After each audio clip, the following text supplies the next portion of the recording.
Hey, how are you? I'm DCP, author Stephen Candace. Welcome to DCP Talks, baby. Okay, this is my podcast. I'm going to talk about my books. I'm going to talk about a lot of different things. And you can find all the information and events on my podcast and that on www.authorstephencandace.com. Now, my podcast will be featured every Friday night, and this year's topics are things that make us go hum and about my books. So we're going to be talking about a lot of different things. So let's get right to it. I have 58 different books out there. I'm working on 3 as we speak, but we're going to get that to where it's my corner, writer's corner. And, whenever we talk about 58 books, I have everything: fantasy, westerns, crime, drama, romance, paranormal. I mean, you name it. Horror, can't forget that, baby. And then, so I have everything. So all you got to do is pick it. Now, books are not easy to write. I started off like everybody else, 100 pages and then a little bit more. And you know what? It is something that is just, you have to maintain it, keep trying at it.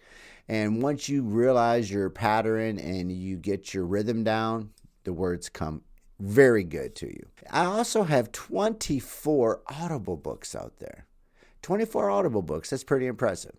And right now, we're going to talk about 2 of my Audible books. When you want to say why Audible, let's be honest, why Audible? I mean, Audible, you can do anything. You can walk around, you can jog, you can walk your dogs, you can clean your house listening to it, you can drive your car. When I was younger, I used to live in Toronto, like I said last week. I listened to Audible. I listened to Audible for years before it even came out. And then I realized now how big it is. And now it's impressive that I have books on Audible. It is actually pretty badass when you think about it. Now, we're going to talk about 2 books, okay? And my 2 books we're going to talk about, the first one is called Current, okay? When Darkness Falls. And that book is on Audible by John Davies. Now, John Davies is an actor. And this is amazing because I am so shocked that he took my book and he narrated it. And I am shocked that now when I listen to it and friends of mine listen to it, they constantly tell me that his accent, he's British. And you know him when you see him. So it's like, oh, that's so cool to listen to it because he's really good at what he does. And Current is about 3 countries. That's it. That's left. The civilization has gone down to resources, and the only thing left for survival everybody's fighting over is electricity.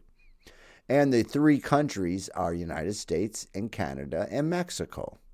Everybody else is depleted. Everybody else is in the age of darkness, back to the, real pioneer days of homesteading. Now, the 3 countries, one of the countries, go figure, United States, their electricity is depleting. Well, their electricity is depleting, man. So they need electricity. And they're going to go try to take Mexico's, or they're going to try to take Canada. So you should see how this baby turns out, man. John Davy narrates a wonderful story. And that's what I like about it. The second book we're going to talk about, which I love, is Sleepy Waters Campground. Sleepy Waters Campground is actually narrated by Kelly McDowell. Yes, Kelly McDowell is an actress as well. Voiceover. She does so many different things. Really cool. If you see her, you'll know her. And it's one of those things you're like, I've seen her. Yes, you have seen her. She's done commercials. She's done many different things. And she's very good with her southern draw. And that's why I picked her, because I wanted that southern sleek sound of a campground and camping. And, that's how it came out to be. And, 2 good books. But there's, 22 more. But those 2 books is what I want to feature because of the 2 actors. And I think that's amazing, okay? So let's live our lives, enjoy everything around us, and everything usually comes into place, if I'm not mistaken. Now, we would discuss the why factor in every week because it's been there since the beginning of time, and we often find ourselves caught up in the ray of making a decision whether or not we do not care for. And that's what it really comes down to be. So I really think that that's what we just got to think about. Now, after the Y Factor, I have my guest, which is sent in 2 weeks in a row. So our third week is Mr. Steak Filet. You know, he's from New York City. New York City. That's right. New York City. And he sent in just some questions. And let's see what he has to say, because he's always curious about my books. He asked, do I like writing horror or paranormal? Now, I'll tell you what, I like writing horror and paranormal, but I found myself, the older I'm becoming, I'm not much into the more horror side of things. I would rather be in the more paranormal. I like the romance, and I like the homestead life, and I like stories about families now. It seems I must be getting old, and you know how that shit works, right? And that's just, so paranormal. Plot twist or a slow burn? Ooh, I like a twist.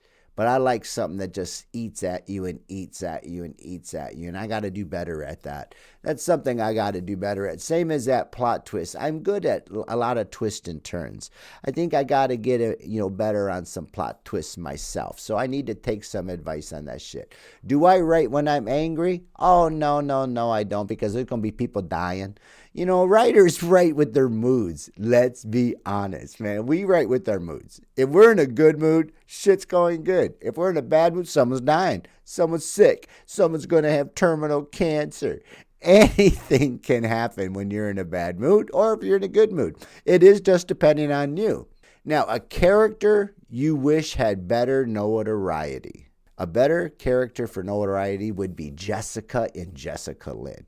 I find Jessica Lynn is a great little book, a couple hundred pages, and it just keeps you, and she's a twist and turny young lady.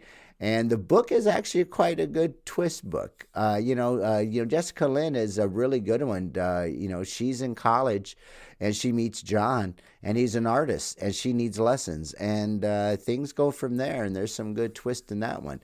The most dramatic character. Oh, that's my baby Johnny. Whoop, whoop, whoop. Johnny is a nutcase. Johnny's in a mental institution. Crybaby. There you go. The first title came out years ago was Eyes in the Dark when I first wrote it. Well, I revamped it, redid it to Crybaby. It makes more sense. Johnny's been away in an institution for many, many years, and he wants to come home, baby. The problem is, his wife's been married. And now he's finding all these things out. He's not a happy camp. So, the book is a rated R book, a rated X. It is for adults only. There is some very extremely graphic scenes. I don't write a lot of spice in my books, but this one is over the spiciness. Like, it's so spicy that it's a jalapeno pepper you just bit into. So therefore, it's a pretty woman. Okay, do I kill off a character or let them live happily ever after? All right, once again, it is how you write. Is your mood of the day, man. There's been days characters doing so good. And then all of a sudden, man, their shit happens because I'm not in a good mood. Or it could work vice versa. And it depends on you and depends on how you do it. And to me, like I said, sometimes, right now, I'm a happily ever after guy. A lot of things are good, so that's good. Do I write in silence or a dramatic soundtrack in my head? That's really weird. I have a natural tune in my head. I have natural music, a natural beat. And that's very weird. So I found it easy to play music and dance and anything like that because I have it's a natural beat. Some people don't, but when I write, I have to write total silence. When I edit, it's a little bit different. If writing had a warning label, what would it say about my writing? Steamy, but not too spicy. So that's good. Some, really good story, captivating. Learning more and more. The more and more you learn how to write, the more and more you define characters, the more you build stories. That's what it comes from, everybody. Take notes, lots of notes. One word your editor would probably say about me a lot. I have a lot of variety. I do not stick to one lane because I don't believe in it. I believe in the fact that a writer should have various styles because that's who they are. Now, some writers pick a lane, go for it. Hey, Stephen King, horror. John Michener, family and adventure. I get it. I really do, but I like twists. I like to change things up. I find that it is one of those things where it's just what it is. Now, here's a few more questions that he sent in. Let me see what it says. What was it like hearing your story narrated for the first time? That was badass. To hear your story, your book being read to you. The first book I did was Dreams, and it was by Matt Reevey. And Dreams is an amazing book, and it's about an experimental drug where a guy was shot in the war, in the Second World War, and they kept him alive for 20 years, but just his brain, and using him for experimental drugs and making him go in and out of different dreams. Really cool. And that story is my number one seller anyways on Audible. And it's a good selling story. It's a good story. Matt Reevey did such a nice job, but it's really cool to hear your story for the very first time. How involved are you with selecting the narrators? I am 100% narrating involved. One book had over 35 auditions. So that's impressive. I get a lot of auditions. When people are out there wanting to work, people out there wanting to get noticed, it's like me writing books. People want to know, and that's pretty cool. What was it like narrating the Audible book yourself? Well, I have not narrated an Audible book myself, but I plan on it. Right now, my life is pretty full between writing books and I watch grandkids. And then I spend a lot of time with my family. So once things become a little freer, then I think I'm going to change and I'll get into, I want to do some cooking shows. I used to be a teacher at Niagara College. I used to teach food service functions. If you want to be a dietary aide or a cook in a hospital or nursing home facility, whatever it is, you had to take my course. Now they do online learning. That's why I'm not teaching no more. They just kicked us out, teachers. Boom, see ya. And they went to computer learning, man. A smart way to go, I guess, in a way, but still, we lost jobs. But I taught the course. So therefore, I'd like to do some cooking videos. I think I'll do some really good cooking videos, and I think it'll be DCP cooking, baby. Oh, there it is right there. DCP's Cooking Corner, baby. We're going to do Hotspot coming. I guess that's coming. Now, did the narrator interpret any characters differently than I imagine? Yes. Brad Derry with Zorn's Quest. Brad Derry has an imagination and a gift of different emotions where he is a character amongst characters and he loves to simulate the story. So if it is a king, it is, hey, you, I'm the king. If it is a wizard, you are the wizard. I mean, I love it when he says certain stories. I had to laugh. One of them I laughed. I couldn't stop laughing because of his voice. And it wasn't in a bad way. It was the character it just made me just giggle and with excitement, and I loved it. But he narrated 5 of my books. So Zorn's Quest, man, yeah, 1 through 4 and book 6. Book 5 was in the middle of being completed. But yeah, that's crazy, eh? So, I mean, man, I'm telling you, it was pretty cool. Were there any scenes that felt more powerful in the audio format? Oh, I think all of it.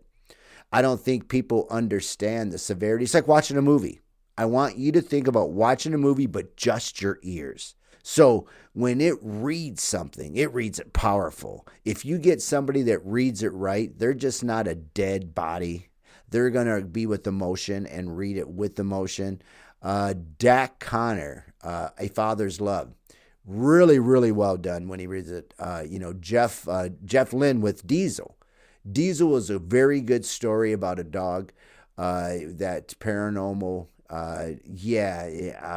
invades his privacy. And Diesel does some really bad things. But yeah, the way he narrates it, I'm telling you, man, there's a lot of good books out there. Vladimir is a badass book. Oh, Alan Van Pelt. When he reads it, it puts you there. And that's what's good about it. Now, Mr. Jose Cuervo sent in a couple questions. He said, be honest. Which character would you absolutely not survive being stuck in an elevator with? Chris from Help Wanted. I don't know how fast that came out, didn't it? Boom. Chris from Help Wanted. Whiny. Sucky. He's one of those, he's just, he thinks he's badass, but then he gets scared easy and talks too much.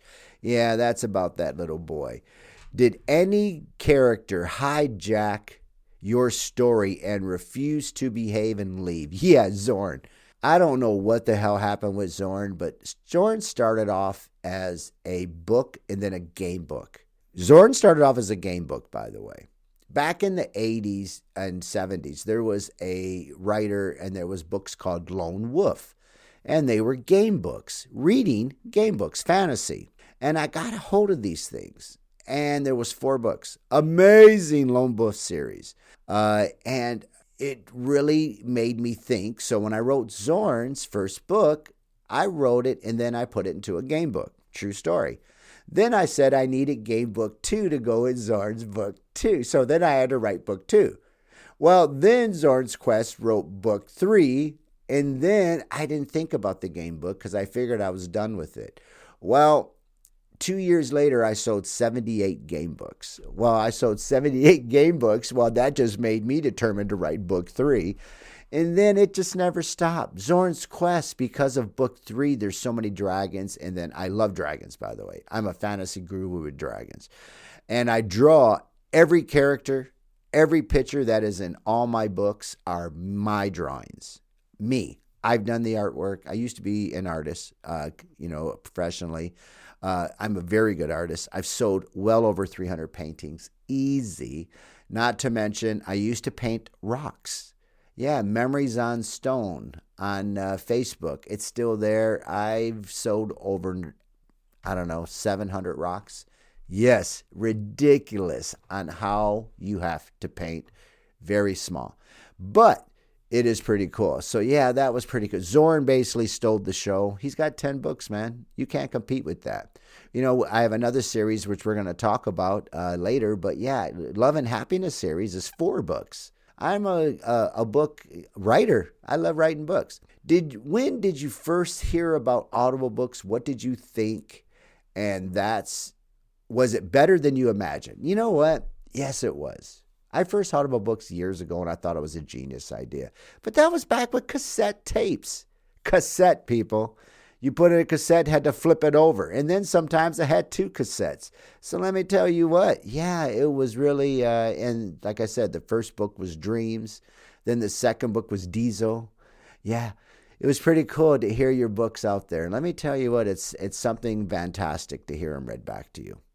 All I'm saying is Audible's the way to go. If your books have a theme song, what would it be? Easy Rider, baby. It's Easy Rider. That's me. I'm just an easy rider. What scenes would your family prefer you haven't wrote? That's funny. I never told my family I wrote books. I told people, I like to write. Nobody understood how much I like to write. I was a closet writer. I was a closet writer until the beginning, or until last year, when my daughter, she was doing something for me. And my daughter is a true, wonderful daughter, and she has bought all my books. And she told me, she was like, Dad, you have an issue. And I said, what's your issue? She goes, have you ever typed in your name on Google? And I said, no, you need to. And I typed in my name in Google, and my name blows up. There is so much about Stephen Candace. And I didn't realize. She goes, Dad, you need a website. You need to start selling your books. You need to start doing all this. I can't believe you have all these books. And I thought it was bullshit and playing around, and you're serious. And I've been doing this for about 7 years now. I've been writing for about 10 total. But yeah, I always wanted to be a writer when I was a kid, just never had the time to do it. So yeah, when you type in my name, yeah, okay, let me tell you what. Now it says, if your book became a movie, what snack would all of you be eating at my premiere? Shit, everybody loves popcorn. We are a popcorn family, and I make sure that my son would make it, and we'd have popcorn and popcorn and popcorn. We love our popcorn. Let's see. Oh, we're going to actually talk about our, I hate politics, man. You know what? My friend and I, we can't even talk politics. Mike and I talk about everything. Mike's my best friend, and then I have another best friend, Billy.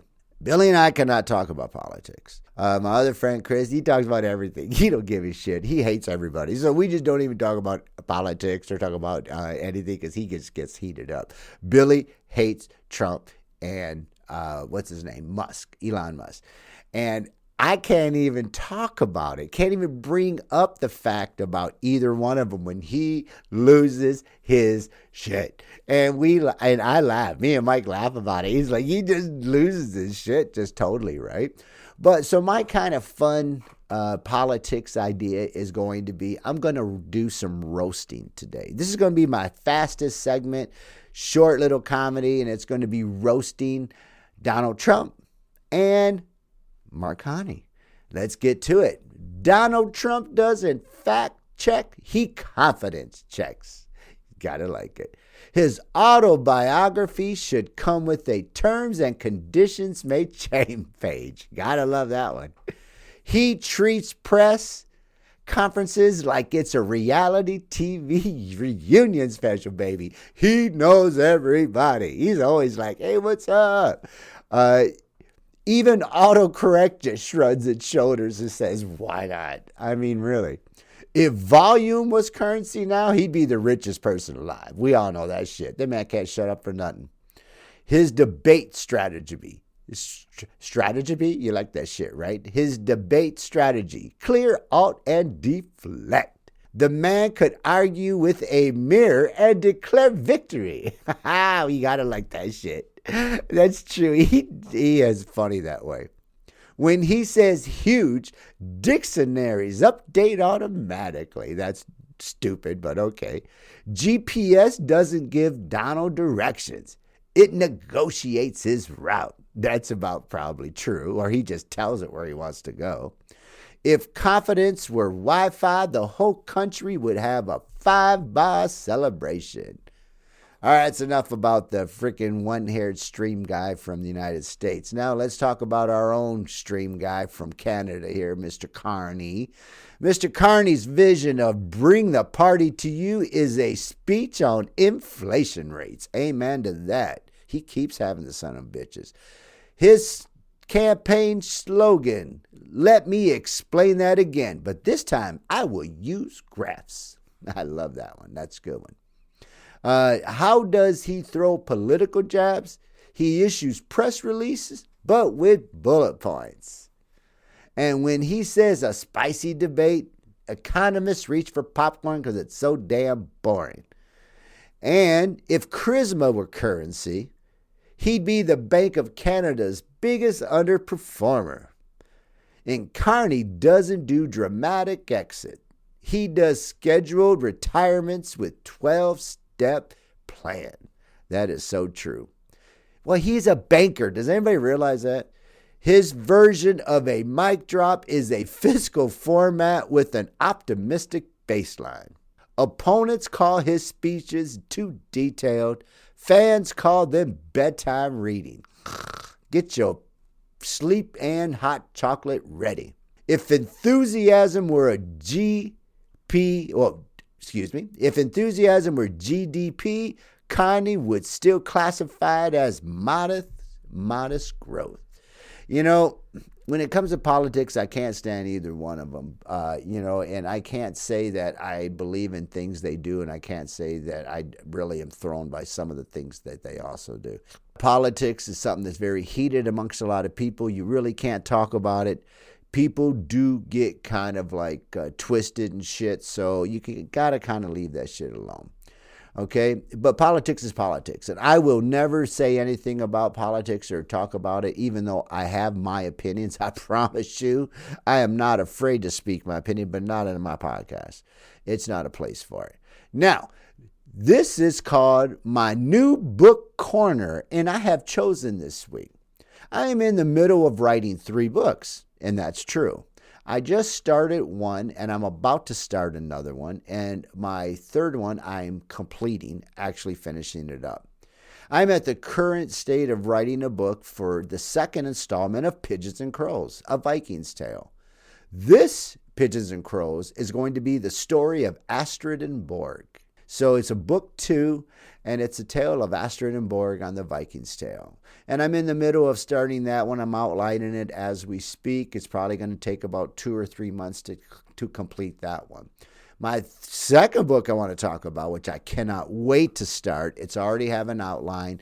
It's called John Tillis. And that book is going to be set back in the days of Pioneer and the days of settlement and homesteading. And so his family was a mining family. And that's a good, it's going to be a great story. Okay. Now, my new book we're going to talk about, what I just completed, is book 3 in One Family's Journey. Now we're going to talk about book 3. I just completed book 3. There's 3 book installments. I started Life on the Prairie, and it's One Family's Journey. Life on the Prairie is the story about the Jenkins family. And the Jenkins family moved from the eastern United States and out to Colorado, like a lot of families did in the pioneers' days, bringing grandma, meemaw, and bringing everybody else. And then they moved and bought land and built a settlement. So this is their life of how they got there, how they lived, and then they have their children. And then their children, okay, man, you're talking about Bobby Lee, you're talking about Billy Joe, Elizabeth, Laura, Jean Ann. So, Sarah Jenkins kept a journal, a diary, and this is what was found. And whenever, the gentleman found the diary, he couldn't believe it, and then he put it together. Then when he found the second diary, which is of the daughter Laura, which is the book 2, Under the Colorado Moons. Now, we all thought Under the Colorado Moons was the last installment of Life on the Prairie. Well, but it turns out to be One Family's Journey turned out to be book 3. There was a journal that was given to the gentleman who had the other 2 and put them together, was given him a third journal. The Prairie Life is by Jean Ann Jenkins. The Under the Colorado Moons is by Laura Jenkins.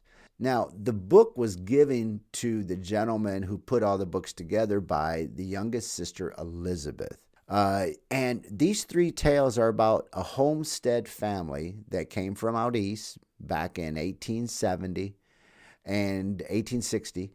And then they came into Colorado, got land, and it's their life's tale. It is how they lived on the homestead. And we're talking about back in pioneer days, like many families drove across the country to a new beginning that would start a family heritage with homesteading, or how they built their families, like John, Sarah, Bobby Lee, Laura, Billy Joe, Elizabeth, and Jean Ann. Not to mention Meemaw, who came with them. These 3 tales are really good books. I just finished the third one. It's coming out within the next week. So we're talking about something exciting and how good they're going to be.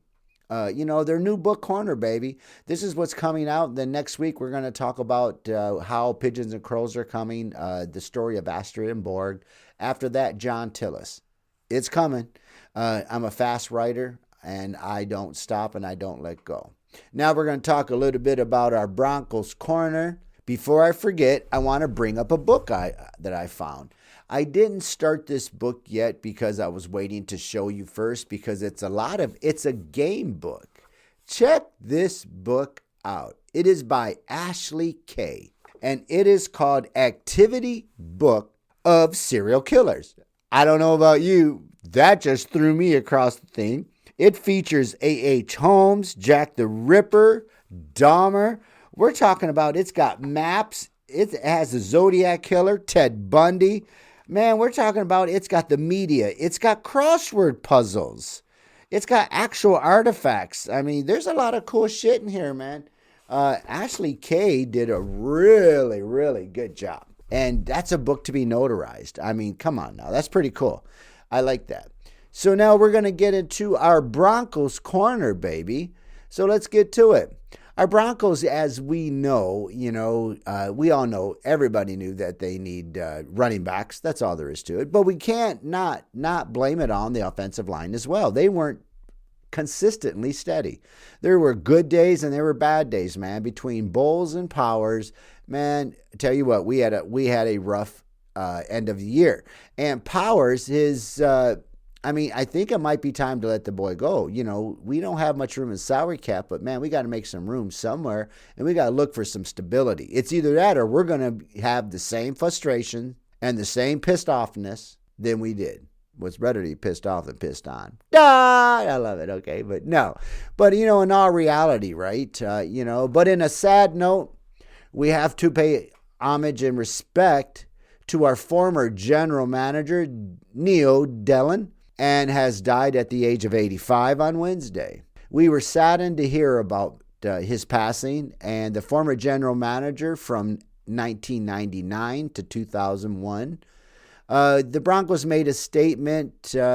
He served as the director of player personnel during their back-to-back world championship and was a perfect 7-0 in Super Bowls in his career. He was 7-0.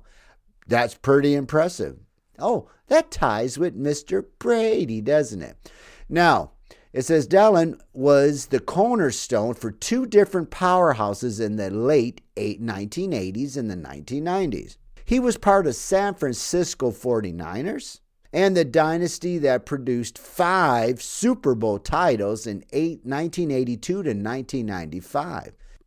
He was brought into Denver as a director of players, and when the Super Bowls, they won in 1997 and 98. And he had a 3-year stint as a general manager. Good for him. At the time retirement, 2001, he held the record for the most individual Super Bowls. He is now tied with Tom Brady for the second most Super Bowls. The first behind Bill Belichick. Belichick. Yeah, he needs his palates checked. But you know what? We are saddened to learn about his passing, and our hearts go out to his family and Broncos Nation. We are thankful for what he's done for us. As I get older, I'm blessed, and I watch my grandkids a few days a week. And, the worst mistake people can do is telling a grandparent that watches kids how to watch kids, what to do, and when they should do it. I mean, it just makes no logical sense, It's just what it is. I mean, I'm a great grandparent. Now, I am proud to be a double G. I mean, I have the opportunity of seeing them often, and I love it because there'll be a time when I won't, and that's all there is to it. They're amazing to see, and 4th generation down. All I know is I am a sexy double G great grandpa.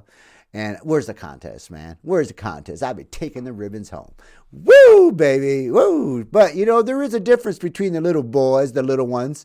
There's a difference between the boys and girls now. We had 36 years of no boys. I know. My wife's family as well. 36 years. When you think about that, 36 years. And then now we have Blake. And 36 years, it's amazing. Okay, the difference between boys and girls. I'll give you a few differences because, man, you learn them fast once you see the two differences. Girls, they get angry. They scream with the highest pitched sound that will curl your eyelashes and the back of your head. Now, the boys, they give you a look, and they give you a damn serious, mean look. But then instead of screaming, they throw themselves on the ground like it's suicide. Ah! And it's hilarious because now I think I know where boys get it from to start with since they were younger. I mean, they just like suicide mission. I remember, boys when I was in school, in high school, and they broke up with the girl, and they were like, this is the worst thing I've ever had. Okay, shut up. Get over it, man. I've had my heart broken. I've had my heart broken so bad where I slept in my car for 2 days. I didn't want to be around nobody. That's heartbroken. But it happens. It's just you have to live through it. You know, the old saying is true. What doesn't kill you makes your ass stronger if you let it happen. That's it. You're the one that's got to change the shit. You're the one that's got to make things happen. It ain't going to come by itself. All right, let's get to changing diapers. Girls, they weren't too bad until about 1.5 to 2 years, and then they seemed to get where they were just busy and want to go only if they seen it. So yeah, otherwise they would lay there, play with something while you change them fast and you get done with. Boys, fuck it. You might have a better chance to change a little raccoon. They are all over the place. They are fidgety as hell. Like a little monkey, they just twist and turn. You got to hold them down in a certain way. Try to give them 18 things to do with. And if they want to go, they want to go. I've changed a diaper upside down. It's like, boy, but I wouldn't replace it for the world because it ain't going to happen for long. Sooner or later, it'll be gone. Girls, they play nice together. They draw, they color, they sit next to each other, they play dollies, they do this. Boys, man, boys play with girls, boys going to reach up and grab a girl's hair. Boy's going to turn around, grab blocks, and then he sees something over on the other side of the room. He leaves everybody and goes to play something new. In other words, little boys sometimes have a little much attention span, if you know what I mean. I mean, their little bit attention span keeps going and going and going. I mean, you know, the good things is they're interchangeable. A lot of the shit that we do. The kids are interchangeable. The clothes nowadays, you know, the colors, they're not too, you know, whatever. So you could buy a green outfit and put it into a boy or girl. We're ones where the boys look like boys and the girls definitely look like girls. You know, the pigtails and pretty ruffles and all that stuff. And the boys, he's got the jeans, he's got the Tonka shirts, and oh yeah, it's just, that's who we are. But yeah, so one day last week, a little funny was, I was watching Blake and his clothes got soaking wet. He decided he was going to pour water all down his front, which it happens as a child. And you just got to laugh and go, man, that didn't work out for you, did it? So I had to change his clothes. Well, of all the days in his diaper bag, he only had a sleeper. But usually there's a couple change of clothes. As everybody knows, it's what you do. Well, I didn't want to put him in a sleeper yet. So I go upstairs and I grab his sister's outfit. And she's like 3 years old. Well, Blakey's 1.5 years, and he's into 18 month to 2 year already. So he's a pretty big boy. And next thing you know, I take him home and he's wearing a track top. And it's purple with pink and gray hearts on it. And I walk in the house, my son looks at him, and I was like, don't ask, Matt. It was a bad day. And he just says, I'll get him out of that. And we both laugh like hell. But it is true. You will do whatever it takes. Boys, I've had boys. Boys don't give a care whose shoes they steal to leave the house, to go over somebody's house. I've had boys take my shoes, take their mother's shoes, take any shoes that is there. They don't care. I mean, I think that's hilarious when it comes down to toys. Now, I will give you a quote of this week, which I leave in all my books. So the quote of the week for this week is, start small, dream big, take the leap, baby. Start small, dream big, take the leap. Now, please note that I will provide both sides of any issue and plays devil's advocate anytime I can, no holds back. I'm a nice guy usually. But you can send me a question and feedback, your questions at authorstephencandace@gmail.com. There you go. Now, if there is a topic that you want to talk about or discuss, just ask. If there's an Audible book, I've got 24. If there's a book, yes, I wrote a lot of books. Hey, I'm a writer. Some you may like, some you may not like. I get it. I started out fresh and young like everybody else. Then you grow as a writer. So there you go. If there's a topic you want to talk about, ask. I think I said already, but who gives a good God? Now, we will chat with you soon. I say hello and have a great day. And we're looking for you next week. DCP Talks is out, baby.